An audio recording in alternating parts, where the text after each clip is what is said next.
මිනිස්සුන්ගේ සිහින විමන් දේ දුන්නෙන් පින්තාරු වෙනවා වගේ මිනිස්සු හරි ලස්සන ලෝකවල ජීවත් වෙනවා මනසින්.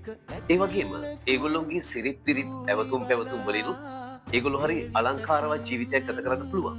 හැබැයි එක මොහොතකින් නොසිතූ ලෙස දූලිවලා පටලයකින් මේ දේ දුන්නම කඳුලක් බවට පත් විය හැකියි. ඒක තමයි ලෝක ස්වභාව ධර්මය. මිනිසු මේ ජීවිතය තුළ පුදුම විදිහේ දුක් විඳිනවා. නමුත් ඒ සියලු දුක් අප්‍රකාශිතයි.